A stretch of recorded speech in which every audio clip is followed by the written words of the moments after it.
keluar Pak. Pak Jokowi sedikit soal tanggapannya Anies yang menyebutkan proyek strategis nasional ini merupakan proyek definitif. Apa tanggapannya Pak?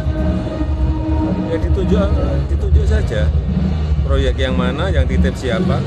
Udah.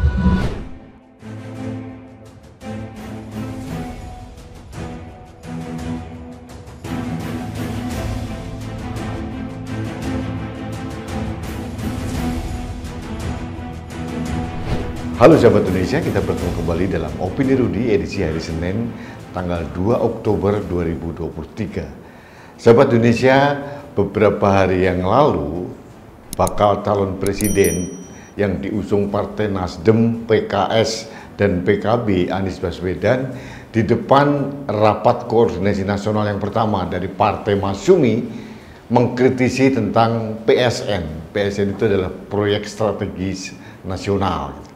Awalnya Anies setuju dengan penerapan PSN, tapi dia melihat bahwa perkembangan pelaksanaan PSN disinyalir penuh dengan kejanggalan karena ada titipan kanan kiri, kata Anies begitu.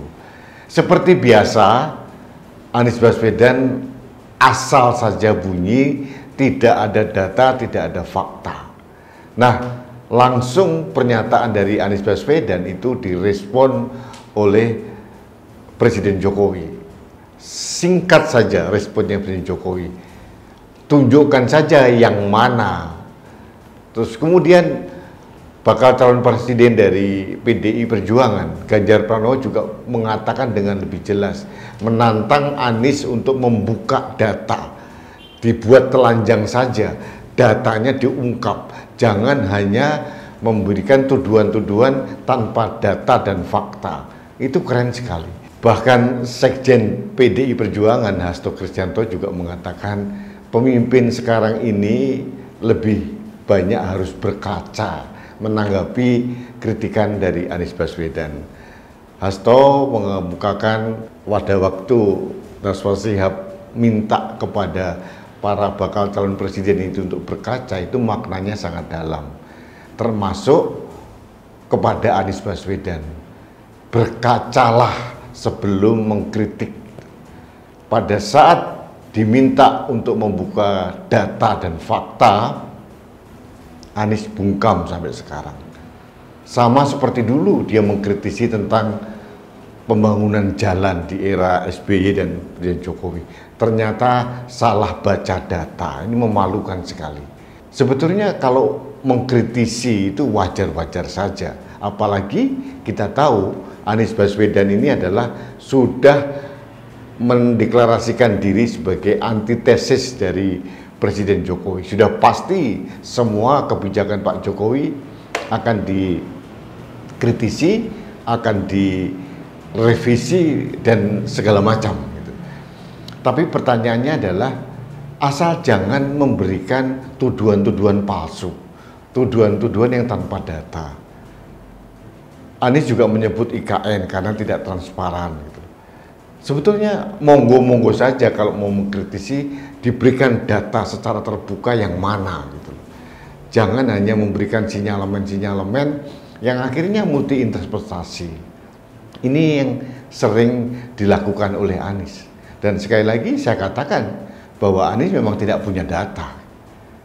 Asal kritik, asal mangap, menurut saya begitu. Asal berbeda dengan Presiden Jokowi, itu yang digaungkan oleh Anies Baswedan. Jadi manakala ditantang oleh Presiden Jokowi, oleh Mas Ganjar Pranowo, dia tidak berkutik, bungkam, karena tidak akan bisa. Sama seperti dulu waktu dia mengkritisi masalah jalan. Diluruskan datanya oleh Dirjen Bina Marga pun tidak merespon karena memang diakui dia salah data, salah membaca angka. Tapi seperti biasa tidak ada permintaan maaf. Selalu merasa ya hanya melemparkan peluru-peluru kritik asal beda bahwa dia adalah ikon perubahan. Perubahan seperti apa? Menurut saya justru berbahaya ini kalau orang seperti Anies ini akan merombak, meresetting semua paradigma pembangunan yang sudah dirintis oleh Presiden Jokowi. Tidak ada kesinambungan pembangunan yang dikorbankan rakyat Indonesia. Seperti dulu sebagai contoh, pada waktu Anies Baswedan menjadi Gubernur DKI Jakarta, ada program yang luar biasa dari Gubernur sebelumnya, Basuki Cahayapurnama, RPTRA, itu ruangan untuk permainan anak-anak dan ibu-ibu rumah tangga di suatu wilayah dibangun luar biasa oleh Basuki Cahayapurnama di berbagai tempat di Jakarta.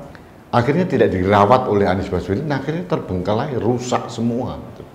Jadi yang dikorbankan adalah rakyat setempat. Seperti contoh RPTRA di Kalijodo itu luar biasa bagus.